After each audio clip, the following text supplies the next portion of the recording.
One way I would describe JD is he's a tease. He is such a tease, and he loves to make people smile. He loves to make people laugh.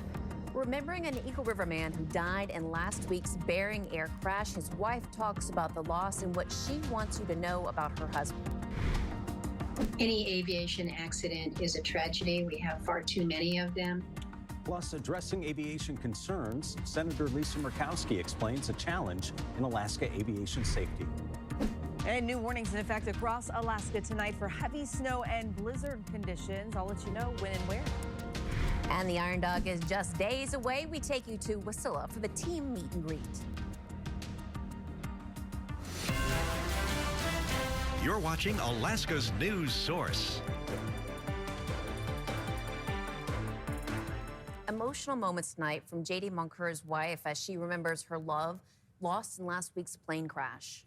Yeah, tonight she shares how others are picking up the legacy that he left behind. Yeah, sorry.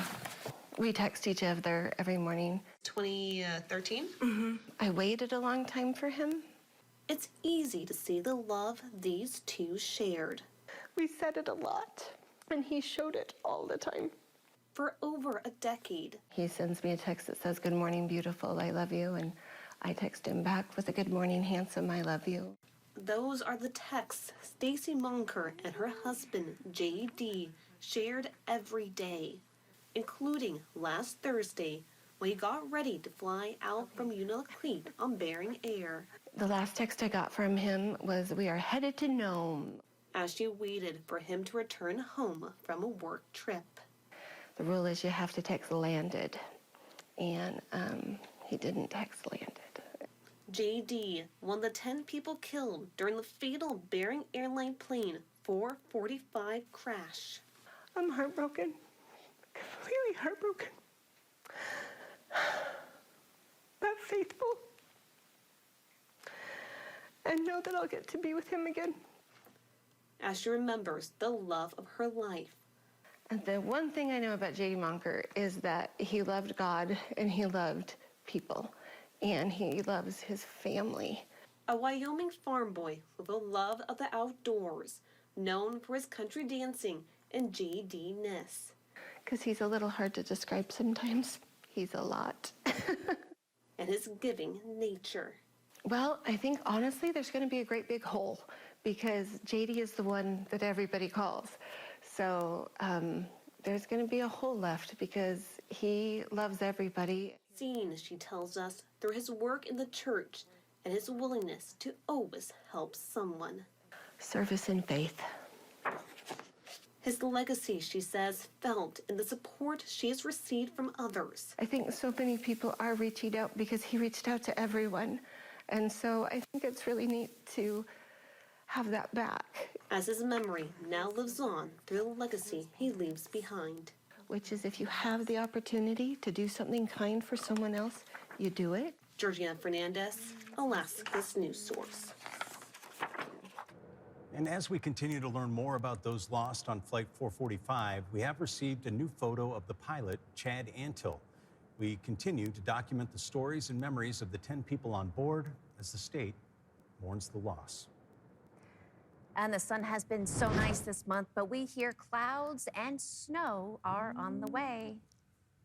Melissa, Chief Meteorologist Melissa Pride, tracking that next storm. Yeah, we are seeing just a little bit of snow on the way, but the first that we have seen so far this month. So let's get right to it. Again, we do have some active weather alerts in place. That is for blizzard warnings and winter weather advisories for the entire Arctic coastline spreading south on the Dalton Highway. That's because the winds are going to start to really increase as we head through the day Thursday. Be prepared for poor visibility in those areas. And further south, a winter storm warning is in effect for Yakutat, up to a foot of snow for you. And that's where we'll see the heaviest snow from this area of low pressure that is slowly making its way to the north and east. That is also going to gradually spread clouds across much of the southern portion of the state tomorrow. Again, that heavy snow near Yakutat, but we'll see snow showers widespread across Prince William Sound, eastern side of the Kenai Peninsula up into the Copper River Basin starting tomorrow night, continuing through the day Friday, and then Anchorage and the Valley just close enough to see those snow showers. Better chances for several inches of of snow in the Susitna Valley down into the Matanuska Valley. Anchorage right now looking like we'll see anywhere from just a few flurries to up to 2 inches if we can get enough of that moisture here locally. Again, tonight all is calm. We'll see that storm moving into tomorrow, and I'll have a closer look at those details here in a few minutes. Thank you, Melissa. President Trump said he had a lengthy and highly productive talk with President Vladimir Putin of Russia. It's being reported as the start of peace negotiations. The Ukraine Relief Program Director Zori Opanasevich joins us now. Zori, thank you for being here. What is your reaction to today's news? Thank you so much for having me. This is something that we've prayed for. This is something that we've wanted since 2022, February 2022. We're glad that there's something in talks, that there's hope for peace.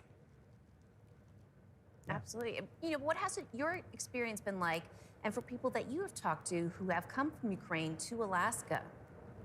I actually asked today, I asked several people, I said, how do you feel about today's, what happened with the conversation? And to be honest, I was a little bit surprised, but I feel that a lot of Ukrainians just don't have the capacity to react. They said until it happens, we'll have relief then, but right now, we're going to continue to pray. And do you think there is a desire from anyone you've spoken with to return to Ukraine from Alaska? When I spoke to people, to our clients, to Ukrainians here, even half a year ago, there was. And just actually a week ago, we did a survey for our clients. We just wanted to know how they're doing. And one of the questions was, when the war ends, do you want to return?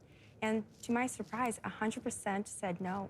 And the reason is because they're concerned where are they going to go, unfortunately. But a fifth of Ukraine is destroyed, and the people that came, a lot of those came from the territories that are currently occupied, and they have nowhere to go. Oh. Yeah, and on that, the defense secretary said today that it was unrealistic for Ukraine to restore its borders. Is that affecting a lot of people's thought processes right now?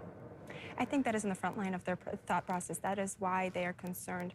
Where will they be going? They will be refugees again. They're going to have to restore their life and rebuild their life, even if in Ukraine, but they would be refugees in their own countries. And so the land that they will lose, if that, there's just a lot of confusion, and I think that people are having a hard time processing it. So they're choosing to focus on their life here, on the happy days that they're having here, and continue to build their life for the time that they have. And hopefully, they are hoping to have permanent status here. All right. Zori Opanasevich, thank you so much for joining us tonight, the Ukraine Relief Program Director. We appreciate your time. Thank you. All right, aviation safety, it's on the forefront of many minds following that Bering Air crash and other situations in the lower 48, including the D.C. crash that killed nearly 70 people. Alaska Senator Lisa Murkowski says safety is a priority.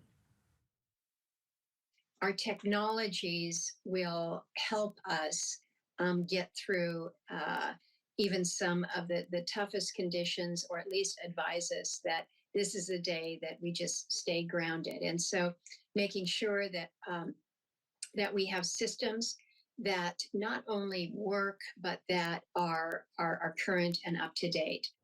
And she talked about the state's systems to help pilots know the weather conditions and the challenges specifically with weather observation systems.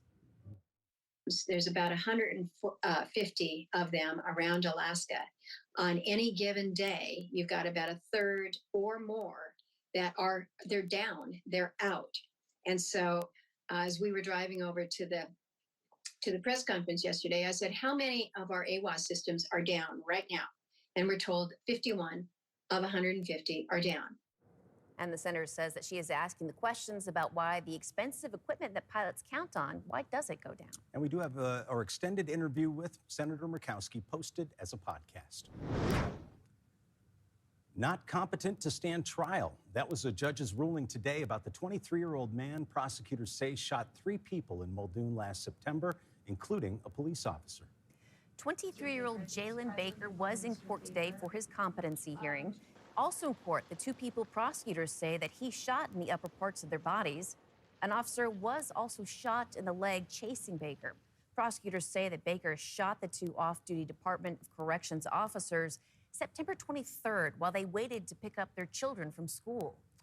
Now, immediately following the shootings, Baker's accused of barricading himself inside of a home, and that led to both a neighborhood lockdown and delayed students' release from school. Baker's charges include first-degree assault, misconduct involving weapons, and reckless endangerment. And we're waiting to learn what happens next. There will be a scheduled hearing that will happen in April. Well, everyone in court today declined comment, and we are working to learn if Baker will be held in jail until his next hearing. That'll be April 2nd, and any other details, including if he could be released early. Still ahead, love is in the air in this week's Inside Gates. We hear love stories from troops serving in Alaska and how that love came to be.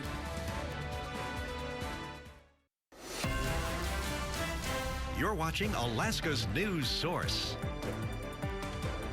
All right, Valentine's Day, it's only a couple days away, and love is in the air. So this week on Inside the Gates, we have the J-Bear couples who are celebrating the reason for the season. We met in high school. I met him when we were freshmen, but we didn't actually start dating until junior year of high school. I was the one that originally joined just straight out of high school, and then I ended up getting orders to Aviano, Italy. We were in Italy for about 2.5 years, and that's when I decided to join. We were both from Valdosta, Georgia. It's a pretty small town. There's not a whole lot to see, but the fact that the military was able to send us to Aviano, Italy, and then we got to experience that together. I mean, we pretty much got, like our honeymoon was 3.5 years, because every month or so we were exploring different countries, and that was amazing. Like, we got to see everything. We've got pictures of us at the Eiffel Tower in Paris, and like that's something we never thought of ever doing. I was arriving to Korea when he was almost on his way out. The first thing that caught my attention was her smile, and after that, I got to know her, and it was just her energy, the way that she lights up a room. She walks in, everybody, naturally gravitates towards her, including myself. We would like constantly message each other, so we were long distance after that. We met each other in January of 2023, and we were married in July of 2023. We've gone through a lot, but she's just always there. It's what I love most about him, and he is always there to listen. He'll be like, okay, and we're done. And he doesn't hold it against me at the end of the day, because he knows it's a bad 30 minutes, and then we get it all out and we're good. I'm looking forward to traveling more with him.